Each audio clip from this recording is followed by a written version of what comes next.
बिस्मिल्लाहिर्रहमानिर्रहीम। Dear students, हमारा topic है ऑपरेशंस ऑन सेट्स।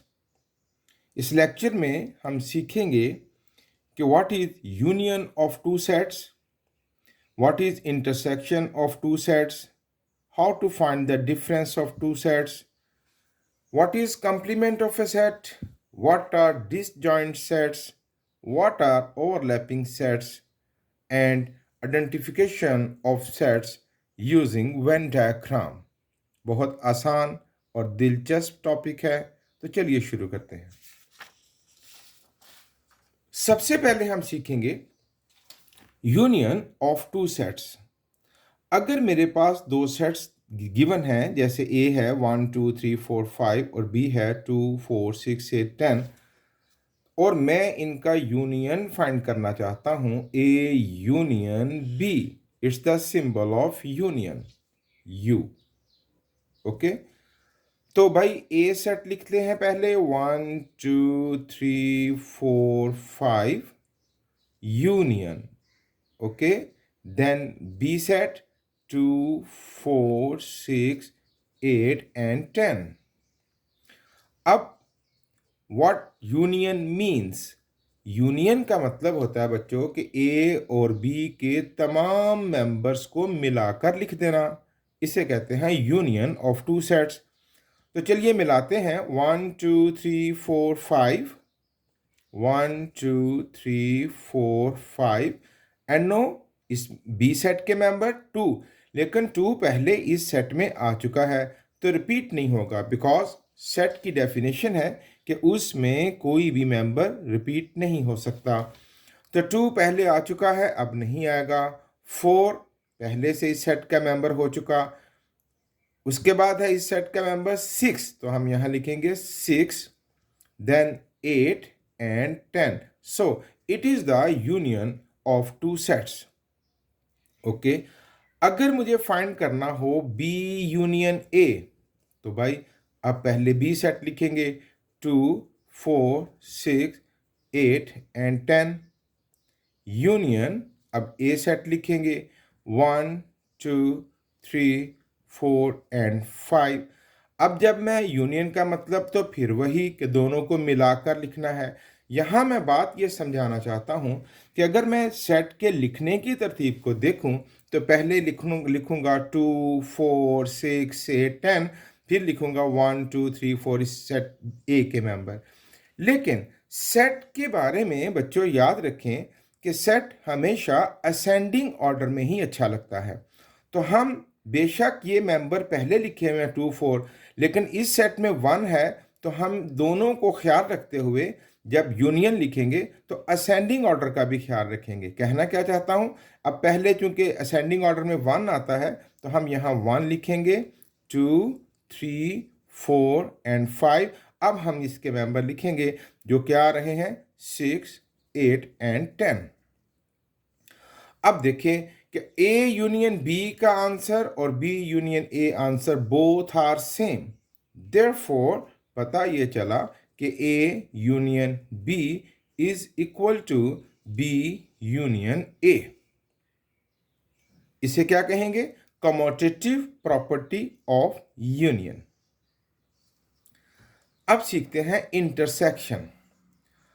अगर मैं दो सेट्स का इंटरसेक्शन फाइंड करना चाहता हूं, ये उल्टा you, it's the symbol of intersection. तो पहले उसी तरह ए लिखेंगे 1 3 5 7 9 11, इंटरसेक्शन अब बी लिखेंगे 2 3 5 7 11 and 13। जब हम ए इंटरसेक्शन बी फाइंड करेंगे तो भाई दोनों सेट्स के जो कॉमन एलिमेंट्स हैं सिर्फ वो लिखेंगे। तो विच आर कॉमन, तो 1 तो इसमें है, इसमें नहीं। 3 है दोनों में, ओके 3 इज कॉमन। फिर 5 is common, then 7 is common, then 9 इसमें है, इसमें नहीं। 11 इज कॉमन, देन 13 इसमें है, इसमें नहीं। तो ये हो गया हमारा ए इंटरसेक्शन बी। अब अगर मैं बी इंटरसेक्शन ए फाइंड करना चाहूं तो उसी तरह पहले बी सेट लिखेंगे 2 3 5 7 11 13 intersection A which is 1 3 5 7 9 and 11। अब जब मैं B इंटरसेक्शन A फाइंड करूंगा तो इंटरसेक्शन का मतलब तो वही हुआ ना कि कॉमन एलिमेंट्स लिखने हैं। तो विच आर कॉमन, फिर देखें तो ये वही है, मेंबर्स दोबारा आएंगे 3 5 7 एंड 11 क्योंकि सेट सेम है। तो देयरफॉर पता चला कि A intersection B is equal to B intersection A। इसे क्या नाम देंगे? Commutative property of intersection. यहां मैं एक थोड़ी सी और बात आपको क्लियर कर दूं कि जब हम A इंटरसेक्शन B या A यूनियन B फाइंड करने हैं तो सेट्स को यूं एक लाइन में इस एक स्टेटमेंट की तरह लिखना कोई इतना कंपल्सरी नहीं है, क्योंकि ये तो छोटे सेट थे तो मैंने लिख लिया इनको एक लाइन में। अगर ये बड़े सेट होते तो मैं उनको एक लाइन में यूं ना लिख पाता, तो मैं इस लाइन को हज़फ करके डायरेक्ट भी A इंटरसेक्शन B या A यूनियन B फाइंड कर सकता हूं, यहीं से ही ऑब्जर्व करते हुए। ओके, उसके बाद है डिफरेंस ऑफ टू सेट्स। तवज्जो रखिएगा, अगर मुझे फाइंड करना है A माइनस बी तो पहले A के एलिमेंट्स लिखेंगे। चले अब हम उस तरह नहीं लिखेंगे एक लाइन में, यहीं से ऑब्जर्व करते हैं। तो A माइनस बी, अब मेरे अल्फाज गौर से सुनिएगा, those elements of set A which are not present in set B। I repeat, A के वो मेंबर्स जो B में ना हों। चलिए देखते हैं, 1 B में नहीं तो A माइनस बी में 1 आएगा। 2 B में नहीं तो A माइनस बी में 2 आएगा। 3 B में है, नहीं आएगा। 4 B में नहीं, वो आएगा। 5 B में है, okay we will skip it. 6 B में नहीं तो ये 6 आएगा। These are members of A minus B. B के एलिमेंट्स जो रह गए हैं उनको नहीं देखना। A माइनस बी का मतलब those elements of A which are not present in B। Okay, अब अगर मुझे B माइनस A फाइंड करना हो तो भाई अब क्या कहेंगे? Those elements of B which are not present in A। B के वो मेंबर जो A में नहीं। अच्छा, तो 3 A में है, नहीं आएगा। 5 भी है, 7 नहीं है A में तो 7 इसका हिस्सा बनेगा। 9 भी इसमें आएगा। 11 and 13 these are members of B minus A। अब जरा इनको बगौर देखें तो ये दोनों सेट सेम नहीं आए, तो therefore A minus B is not equal to B minus A। Okay, अब हम सीखेंगे कंप्लीमेंट ऑफ ए सेट कैसे मालूम किया जाता है। प्यारे बच्चों, जब भी कंप्लीमेंट फाइंड करने के लिए कहा जाएगा आपको एक यूनिवर्सल सेट दिया होगा। यूनिवर्सल सेट को U से जाहिर किया जाता है, इसलिए जब कभी भी आप किसी सेट का नाम रखना चाहें जैसे ABCD तो U ना रखिएगा, एहतियात है, क्योंकि U से उसका मतलब बदल जाएगा, वो एक यूनिवर्सल सेट माना जाएगा। यूनिवर्सल सेट के बारे में अगर मैं थोड़ा सा और बतलाऊं तो किसी भी सवाल के अंदर मौजूद तमाम सेट्स से बड़ा सेट होता है यूनिवर्सल सेट, या यूं कह सकते हैं कि यूनिवर्सल सेट किसी भी सवाल में मौजूद तमाम सेट्स का सुपर सेट होता है। हम पीछे सुपर सेट को अच्छे तरीके से पढ़ चुके हैं। ओके, अब जब मुझे फाइंड करना है किसी सेट का कंप्लीमेंट, जैसे ये A है और मुझे A कंप्लीमेंट, ये छोटा सा निशान या छोटा सा C आप लगा लें, दैट मीन्स A कंप्लीमेंट। तो जब किसी सेट का कंप्लीमेंट फाइंड करना है तो that means U minus A, यानी किसी सेट को कंप्लीमेंट फाइंड करने के लिए उसे U यूनिवर्सल सेट में से माइनस कर दिया जाता है। अच्छा, थोड़ा सा और डिस्कस कर लेते हैं। अगर B कंप्लीमेंट फाइंड करना हो तो U माइनस B, अगर D कंप्लीमेंट फाइंड करना हो तो U माइनस D। अच्छा, अब अगर A union B whole complement find करना हो तो आप समझ सकते हैं कि यू यूनिवर्सल सेट में से माइनस कर देंगे ए यूनियन बी, यानी पहले ए और बी का यूनियन फाइंड कर लेंगे और वो जो सेट हासिल होगा उसे यू यानी यूनिवर्सल सेट में से माइनस कर दिया जाएगा। तो बिल आखिर बात ये तय हुई कि यू कंप्लीमेंट कैसे फाइंड होता है कि किसी भी सेट को यू यूनिवर्सल सेट से माइनस कर दें तो वो उसका कंप्लीमेंट तैयार हो जाता है। अब ए कंप्लीमेंट फाइंड करना है तो यू माइनस ए।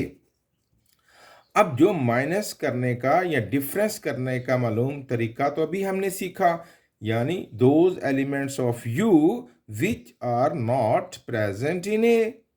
देखते हैं 1 वो तो ए में है, 2 नहीं है, यहाँ आ जाएगा कंप्लीमेंट में, 3 है, 4 आएगा, 5 है, 6 आएगा, 7 है और उसके बाद 8, 9 एंड 10, 8, 9 एंड 10। ये हुआ how to find the complement of a set.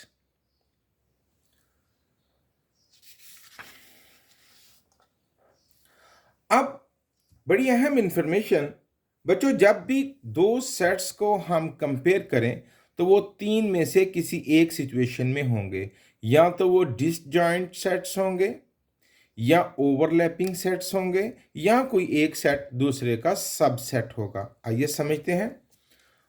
अगर मेरे पास दो सेट्स हैं लाइक दिस 1 2 3 4 एंड 5 और एक और सेट है मेरे पास B 6 7 8 9, तो देखिए जरा, there is no common element in both sets. ये इसके अलग मेंबर्स हैं, इसके अलग मेंबर्स हैं, तो these two sets are known as disjoint sets. कि जब दो सेट्स में कोई भी मेंबर कॉमन ना हो, यानी अगर दोनों का इंटरसेक्शन फाइंड किया जाए तो हमें एम्प्टी सेट मिले, तो that means they are disjoint sets, कि कोई मेंबर भी उनमें कॉमन नहीं। अब आगे बात ओवरलैपिंग सेट्स की। 1 2 3 4 5 6 and B is equal to 3 5 7 11 and 13। आप देखें कि यहाँ A और B के कुछ एलिमेंट्स कॉमन हैं, 3 5 3 5, और कुछ अनकॉमन है। तो ऐसी सिचुएशन में ये बनेंगे ओवरलैपिंग सेट्स, यानी अगर मैं दोनों का इंटरसेक्शन फाइंड करूं तो ये एम्प्टी सेट नहीं होगा। अब यहां थोड़ी एक और बात सुन लीजिएगा कि ओवरलैपिंग और सबसेट में एक फर्क आने वाला है। देखिएगा कि ओवरलैपिंग में कुछ एलिमेंट्स कॉमन हों और कुछ अनकॉमन हों। देखें, ए के कुछ एलिमेंट्स कॉमन हैं लेकिन अभी कुछ एलिमेंट्स बाकी हैं अनकॉमन। इसी तरह बी के भी कुछ एलिमेंट्स कॉमन हैं और कुछ अनकॉमन हैं। दोनों सेट्स के कुछ एलिमेंट्स कॉमन हो और कुछ अनकॉमन हो तो ओवरलैपिंग सेट्स कहलाते हैं। अब अगर कोई एक सेट के सबसेट ऑफ ए सेट, अब अगर कोई सेट है 1 2 3 4 5 एंड 6 और मैं भी लेता हूं इस तरह के 2 4 एंड 6, अब मैंने बी ए का सबसेट ले लिया, यानी बी का अब कोई मेंबर भी अनकॉमन नहीं है ए से। ए के तो हैं लेकिन बी के नहीं है, तो इस सिचुएशन में क्या बना, बी ए का क्या बन गया, subset. B is subset of A. तो ये जो सेट है, ये सिचुएशन बनेगी सबसेट ऑफ अ सेट, और यानी इसमें यूं कहें कि अगर मैं ए और बी का इंटरसेक्शन फाइंड करूं तो हमें कौन सा सेट मिलेगा, जाहिर है बी। ये तीन सिचुएशन थी, दो सेट्स के कंपैरिजन में यही तीन पॉसिबिलिटीज हो सकती हैं, या तो वो डिसजॉइंट होंगे या ओवरलैपिंग, और या वो कोई एक सेट दूसरे का सबसेट होगा। अब हम देखते हैं कि ये जो तीन सिचुएशंस हमने पढ़ी हैं इनको वेन डायग्राम के ऊपर सेट को कैसे रिप्रेजेंट किया जाता है।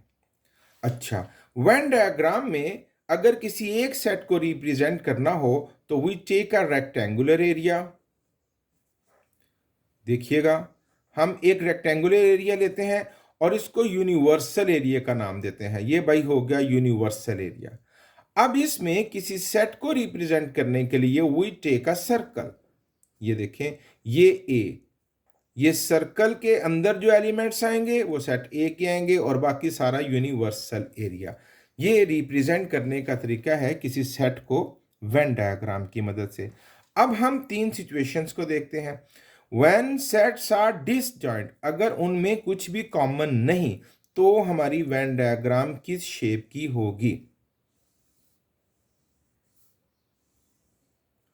यूनिवर्सल एरिया लिया, अब ए और बी में कुछ भी कॉमन नहीं तो ए का रिंग अलग बनेगा, सर्कल और बी का सर्कल अलग बनेगा। ये ए के मेंबर हैं और इस सर्कल में बी के मेंबर्स हैं, और ये हो गई representation when sets are disjoint.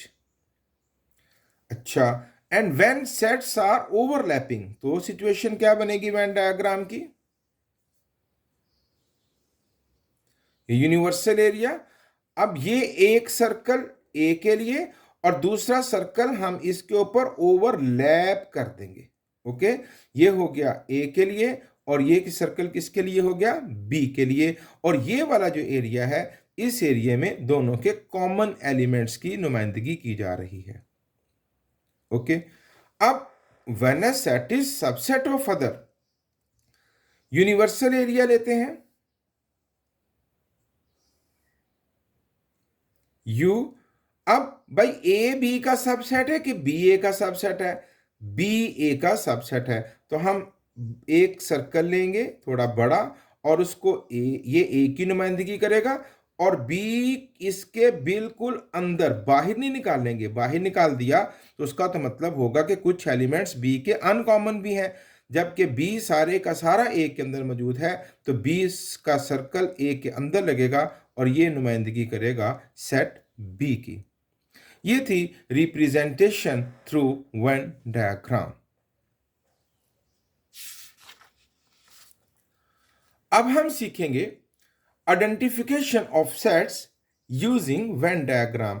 अब जो मुख्तलिफ ऑपरेशंस हमने सीखे हैं, जैसे how to find the union, intersection A minus B minus A intersection B and so on.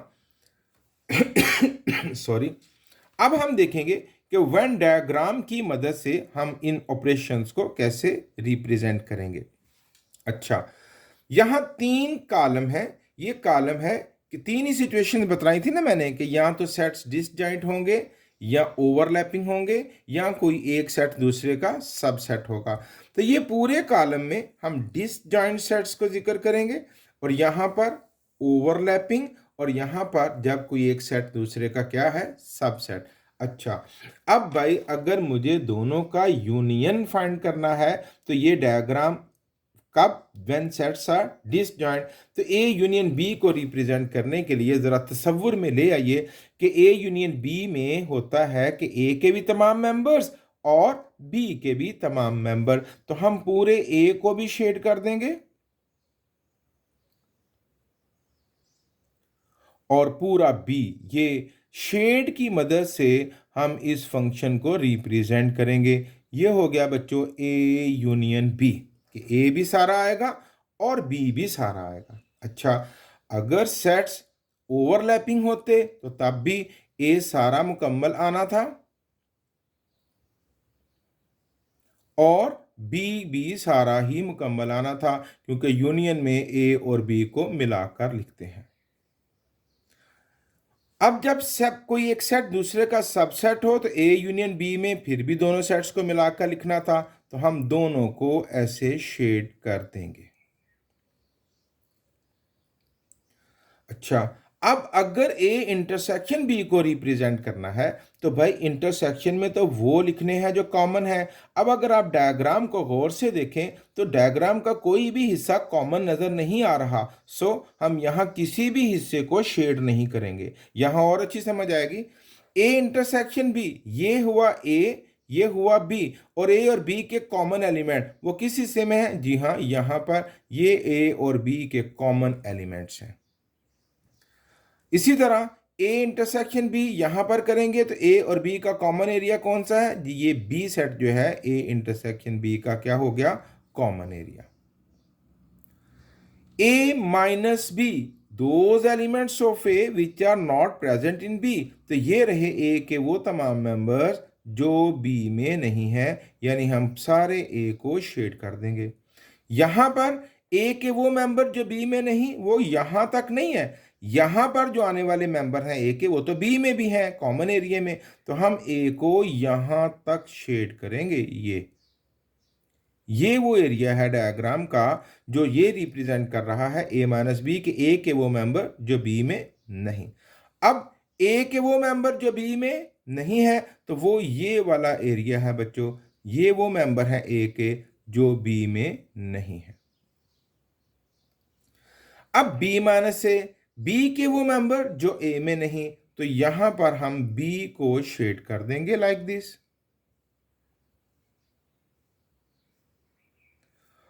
And यहां पर B माइनस से B के वो मेंबर जो A में नहीं, तो हम B के यहां पर आने वाले एलिमेंट्स तो A में भी हैं, तो यहां तक हम B को शेड करेंगे।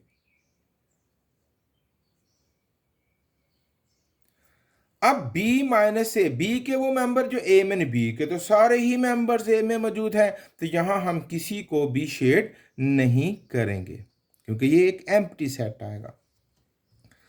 A इंटरसेक्शन B, ये तो आई गेस हो गया ऊपर। चले अब यहां पर देखते हैं, चले दोबारा शेड कर लेते हैं। A इंटरसेक्शन B में कुछ भी कॉमन नहीं, एम्प्टी सेट है, और यहां पर A इंटरसेक्शन B में ये वाला एरिया शेड करेंगे, और A इंटरसेक्शन B में यहां पर ये वाला एरिया शेड करेंगे। यहां तवज्जो रखिएगा, अब हम डिमॉर्गन्स लॉ को डिस्कस करेंगे। A union B whole complement which is equal to A complement intersection B complement। अच्छा, यहां पर A union B whole complement, okay. अब A और B का पहले अगर मैं यूनियन फाइंड करूं तो ये सारा शेड होगा जैसे यहां हो रखा है। अब कंप्लीमेंट है कि ये यूनिवर्सल एरिया में से इसको निकालना है, तो भाई जरा तवज्जो रखिएगा। अब हम इस एरिया को शेड करेंगे, यूनिवर्सल एरिया को, जिसमें हम A यूनियन B वाले एलिमेंट्स नहीं आने देंगे।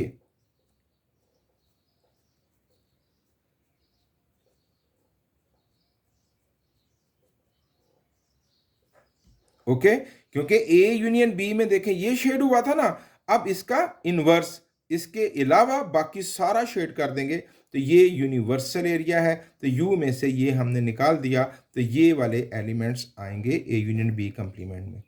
अब अगर मैं फाइंड करना चाहूं A complement intersection B complement, तो प्यारे बच्चों आप अगर इस A कंप्लीमेंट को अलग थिंक करें, B कंप्लीमेंट को अलग थिंक करें, फिर दोनों का इंटरसेक्शन, तो ये थोड़ा सा आपके लिए टफ हो जाएगा। तो बेहतर है कि चूंकि ये दोनों साइड्स इक्वल हैं, तो भाई जब A complement intersection B complement find करने के लिए कहा जाए, तब भी आप A union B whole complement को थिंक कर कर ही शेड कर लिया करें, because both sides are equal. आगे बढ़ते हैं। A union B, A union B में ए और बी ये सारे मेंबर्स आएंगे। अब इसका कंप्लीमेंट है तो इसका रिवर्स चलेंगे, हम इनवर्स चलेंगे, यानी इसको छोड़ के बाकी सारा एरिया हम शेड करेंगे।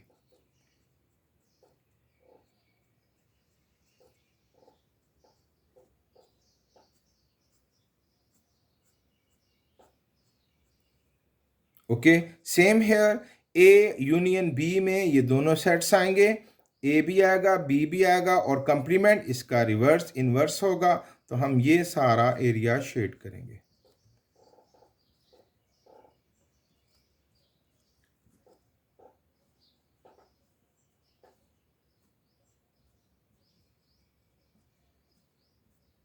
ओके, अब ए इंटरसेक्शन बी कंप्लीमेंट या ए कंप्लीमेंट यूनियन बी कंप्लीमेंट, हम इसको नहीं थिंक करेंगे। जहां सेपरेट कंप्लीमेंट है हम होल कंप्लीमेंट को डिस्कस करेंगे, क्योंकि दोनों साइड्स इक्वल हैं। तो ए इंटरसेक्शन बी, अब ए इंटरसेक्शन बी में तो वो एरिया छोड़ना है जो दोनों का कॉमन है, तो कुछ भी तो कॉमन नहीं, ये एम्प्टी सेट है, तो यानी कोई हिस्सा भी नहीं छोड़ेंगे, और ये सारा यूनिवर्सल एरिया हम शेड कर देंगे। अब A intersection B whole complement, तो ए इंटरसेक्शन बी के अंदर ये वाला एरिया आना था ना बेटे, अब इसको छोड़ के तो बाकी सारा एरिया हम शेड करेंगे।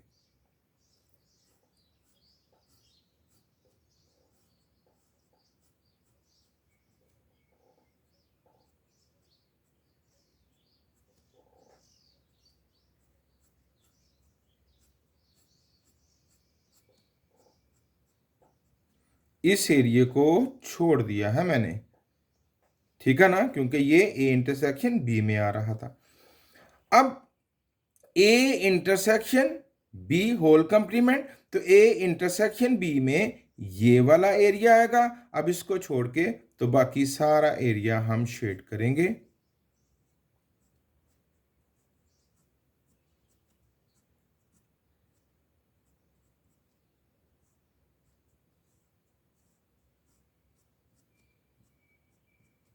इसको हम छोड़ देंगे लाइक दिस।